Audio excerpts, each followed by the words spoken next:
Ang gusto ko lang po talaga mangyari is makuha na po yung bahay kasi may anak din po ako. Mayroon daw po siyang pinagawa doon sa bahay. Ngayon Meron po, ka bang pahintulot sa kanya na maggawa siya ng improvement doon sa bahay na yon? wala po. Sarge, kung talagang pagpipilitan mo, gusto mong kunin, nagawa mo improvement yan, edi baklasin mo pero umalis ka pa rin. Pwede? Yes po. Sasamahan kayo ng aming reporter. Katapusan, nasa iyo na yung bahay, yung susi. Opo.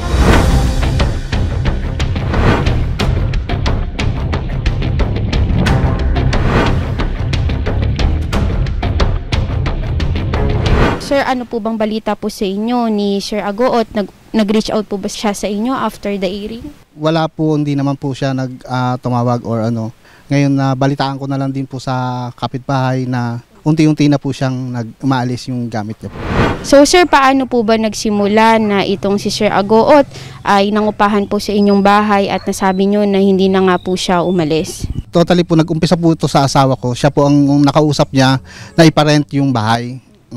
Ngayon po, yung po naging usapan nila is upa na nagkaroon po pala ng sanlan tira. Bukod po doon, wala po akong nalaman o inalam ko po sa kanilang pareho na pares po silang nagkaroon ng pagsasabi na kami po daw ang kailangan mag-usap. Ngayon, kinausap ko naman po si Sir Agoot na rent po lang siya sa bahay ko. Kaya po, wala pong katapusan yung naging usapan namin. Kaya humingi na po ako talaga ng tulong para maresolusyonan po yung aking problema. Nagpunta po ako sa barangay para makipag-usap sa kanya na kailangan ko na po yung bahay. Hindi po kami nagkasundo sa barangay, kaya umabot po ako nagpaabot ng demand letter sa kanya na talagang kailangan nyo na pong umalis sa bahay. And then hanggang sa umabot na po ako sa wanted sa radyo. Gaano na po ba katagal na nagre-renta si Sir Agoot doon sa bahay? Sa akin pong is 2019 po siya nag-start sa bahay. So, kailan nyo siya pinaalis? 2022 hanggang umabot na po ako sa 2023. So, ito po bang bahay na to? Ano po ba yung balak nyong gawin? Ba't nyo siya kinukuha? Upang makatulong po sa pag-aaral po ng aking anak. Dalawa po yung aking anak na nag-aaral magkukolehiyo. Kaya po, need ko po talaga yung bahay na mapaupahan din naman kahit paano pakinabangan po ng mga anak ko. Pupunta po tayo ng barangay para po mag-kausap po kayo ni Sir Agoot regarding nga po dito sa pag-move out nyo sa bahay. Misay ko na lang kay Sir, kung sakali man na hindi maganda yung nating naging paghaharap o unang pagkita dahil sa ganong sistema na hindi naman talaga natin pareho siguro kasalanan. Ayun, ngayon po, siguro magpatawaran na lang tayo po Sir. Pag-usapan na lang natin ng maayos para pares naman po tayo magkahiwalay ng maganda.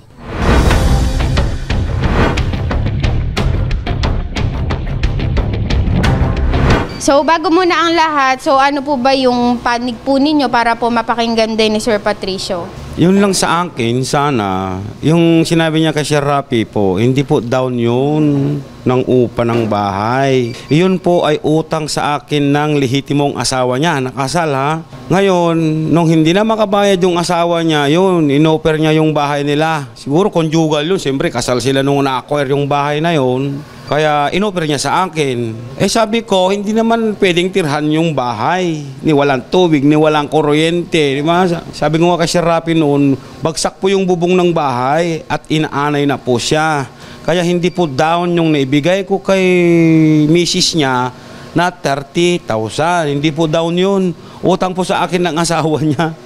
Ganun po yun. Parang ang lumalabas po Sir ay parang sinangla sa inyo ng misis niya yung bahay kapalit nung hindi niya pagbabayad ng utang.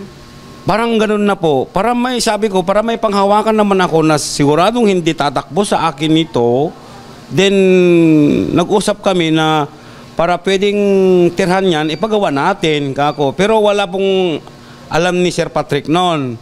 Kaya lang ang sabi niya sa akin, nag-uusap daw sila ng asawa niya po. Nakapag-usap tayo before you arrive nang lumipat ka doon sa bahay. Sinabi ko po sa inyo na upa lang po kayo dyan. Hindi nyo sasabihin hindi kayo aware doon. Kasi nga, kaya nga sabi ko sa inyo, nag-usap kami ng asawa ko, yun ang sabi niya sa akin, yun din naman ang billing ko sa kanya, rent. Sabi niya, if ever na may usapan kayo, kayong dalawa po ang may usapan doon. If ever, if money na yung pera na yun, kung paano ang sistema, pero ang sinabi ko po sa inyo, kung nag-down po kayo, wag nyo na pong dadagdagan kasi alam ko rent lang po kayo dyan. Aware po kayo doon. Aware po kayo doon. Kaya hindi nyo pwedeng sabihin sa akin kung meron tutubuan or sanla yung bahay. Kasi conjugal property po namin, at least alam ko po na upa lang po kayo doon. Kaya sir, ko yung sa akin, revive natin yung sistema natin na ano, ipupush nyo yun, hindi po ako yung iaano nyo doon sa tubuan nyo ng pera na naman ni sir na yung pera o ano, nagagasta. Kaya yun nga, ibabawas doon sa rent nyo. Sa side ko, napakinabangan nyo naman sir yung bahay. Napakinabangan nyo rin naman, kayo rin naman po nakinabang kung ano yung in-establish nyo doon sa mahabang panahon. Siguro naman po, hindi naman siguro dapat tayo maghiwalay ng masamaan ng loob parehas ng ganyan kasi yung sa akin lang po, kinukuha ko lang po yung part kasi yun talaga po yung din ang niremind ko po sa inyo na rent lang po talaga kayo doon sa bahay.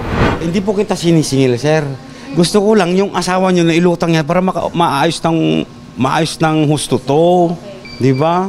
At saka yung bahay, sir, hindi ko angkinin yun. Ang gusto ko lang, may balik din yung nakuha sa akin. Ang nangyari po kasi mang ganito. Nag-ano po ako, nag-utang po ako sa kanya ng halagang 20. 20K. 20 muna po nung una. Tapos, bali para ang nangyari po kasi sana, parang pinrenda yung bahay sana. Kasi ayaw naman niya magpautang ng walang prenda. Tapos, nagpadagdag po ulit ako sa kanya ng 10. Pero nung time na po na yun, nagsabi na yun sa akin na kung pwede niyang upahan yung bahay. Sabi ko po sa kanya, ma'am, sira yung bubong, kumbaga kinain na ng anay, yung sa may bandang garahe sa kusina. Tapos sabi niya, ipapagawa na lang daw niya yung bubong, tapos parang babawas upa, parang gano'n. Kasi wala rin naman po kung ibibigay sa kanya pampagawa ng bubong. Pero bago ko po pinaupahan sa kanya yun, pinakita ko muna sa kanya kasi talagang sira-sira naman na talaga po yung bubong nun eh. Tapos pumayag naman po siya, uupa siya 2.5. Tapos nagpadagdag po ako sa kanya ng 10, naging 30. Nangiram po ako sa kanya ma'am kasi wala po akong pang-ano sa mga anak ko. Yung time na yun kasi kailangan ko dito kasi hiwalay po kami yung Pero kayo nag-offer ng bahay, ma'am, sa kanya? Hindi po, siya po ang lumapit sa akin kung pwede. Nakahiram na po ako sa kanya noon. Tapos pumunta siya sa akin, sabi niya kung pwede niyang upahan na lang. Ay, Lote, magandang umaga po. Ay, kuya, musta kuya? Oo nga ikaw kasi yung dahilan nito. Kaya nagkaano kami hindi na kasi nagpapakita. Kung makakausap sana kita ng araw-araw kasi doon naman sila dati kasi sila nakatira para naayos sana yung mga pangyayaring ito. May sakit kasi kung hindi na nga ito kumagay, pabalik-balik yung tapos yung pa ako namamanhid na. Kasi yung sa diabetes ko, kaya nahirapan ako maglakad. Ako pa ang nagmagandang loob ng panahon ng pandemic, ako pa naging mapasama. Kuya, pasensya na. Hindi ko rin. Oo nga po ibabalik ko na po yung bahay at lupa nyo doon din, hindi ko po angkinin yun. Ang pangyayari, hindi ko rin inasahan talaga. Para ayaw ko na rin ng gulo, ayaw ko na rin ng ganyan, ayaw ko ng gulo. Magkaanuan na lang kami dito sa barangay si Sir Patrick para matapos na po to. Huwag ka magtanim ng galit sa akin. Wala pong, di ba ako nagtatanim ng galit, pera po lang yan, nahanap po yan. Sorry kuya ha, salamat sa unawa. Salamat at nakilala ko sila at sabi nga niya, napakinabangan ko na rin yung bahay na tinirhan ko, maraming salamat na rin po. Pero sa involvement ng pera, sabi ko nga, nangyari na ang nangyari, tapusin na lang para wala nang masyadong keme-keme o cheche de boreche kasi nandyan na yan eh. Pasensya na rin kay Boss Patrick kung hindi man maganda yung pagkakakilala namin dahil sa asawa niya na naman. Salamat na lang din ako, tununawaan niyo yung sitwasyon. Ayoko nga taritagag sir na maghiwalay tayo or something na alam mo naman, di rin man ako nagpupunta doon sa bahay or para at least yung paghiwalay natin is maging maganda. Ayoko naman baka mamaya sir, sama rin ng loob niyo sa akin. Nagpapasalamat na lang din ako sa akin. Nagkasundo ang bawat panig at napag-usapan ang bawat panig. Mag-move out na si Sir Agoot sa bahay ni Ginoong Patrick Borsina sa harap ng ating Rapid Tulfo Action.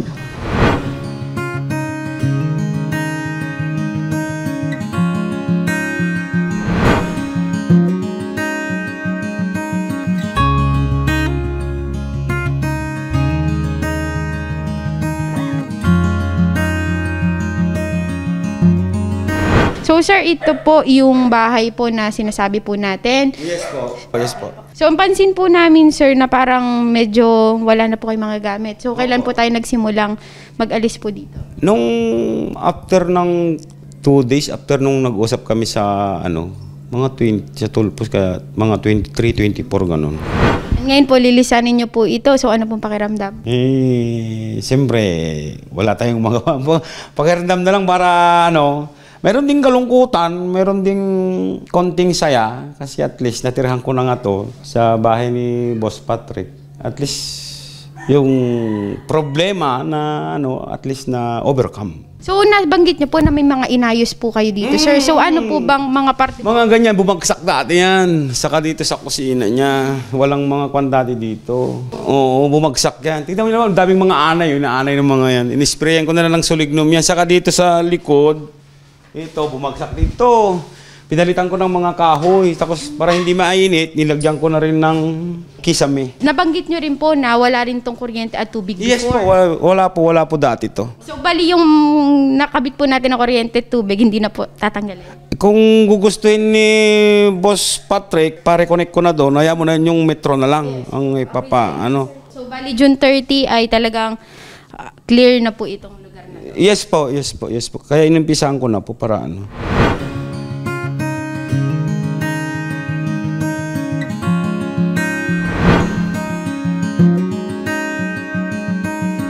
So sir, ngayon po ay June 30 at ito po yung araw po ng usapan nyo ng pag-alis po ni Sir Agoot dito sa inyong bahay. So ano po ba yung balita po doon?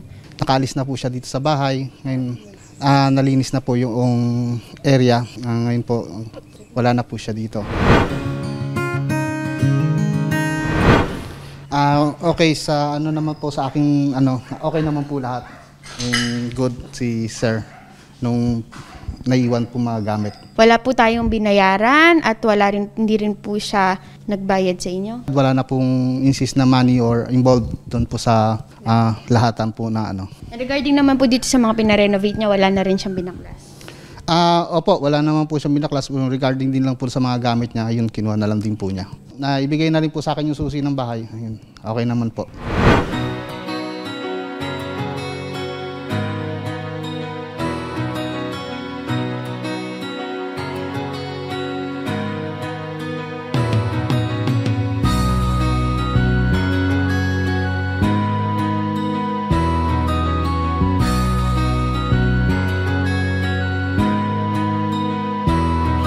Rapi Tulpo, isang taong hindi ka iiwanan. Basta nasa tama ka, ilalabang ka ng patayon. Kahit na sariling reputasyon niya ang itaya, ipagtatanggol ka niya kahit siya ang mapahiya. Ang sarap kapag panatagsan man ng iyong So magandang araw po sa inyong Colonel. Ngayon po ay nandito po kami sa inyong tanggapan para po sana yon magbigay po ng good news po na galing po sa aming programa. So mula po kay Sir Rafi, in-instruct niya po kami na kumbaga ipaabot po itong letter of commendation po para po kay Sir Agoot.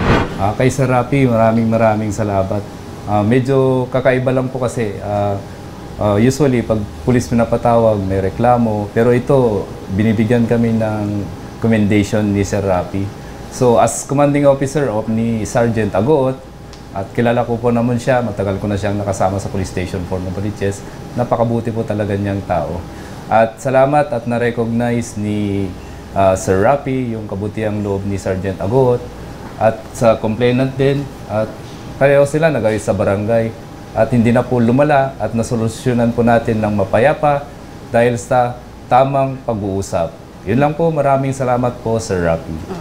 Sir Rafi, magandang araw po. Maraming salamat po at sa wakas, nagkaayos na rin po kami ni Boss Patricio sa aming gusot na napasukan. At alam ko, naniniwala ako na lahat ng problema ay may solusyon at napag-uusapan ng matiwasay.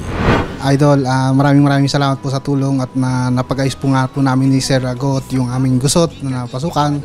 Ayun po, at kami po lubos na nagpapasalamat. Sariling reputasyon niya ang itaya, ipagtatanggol ka niya kahit siya ang mapahiya. Ang sarap kapag panatagsan man ng iyong tungtungan dahil merong Rapi Tulpo ka na masusumbungan. Pag sa hirap ang lahat ay gusto mo ng tuldukan, gagawa ng paraan pa siya ang iyong tinakbuhan. Di lang basta solusyon sa iyong pinagdadaanan. Maraming mahirap ang binigyan ng kabuhayan, mga tao na binuhay ang pag-asa na naglaho na mga taong sumuko na sa buhay ibinangon.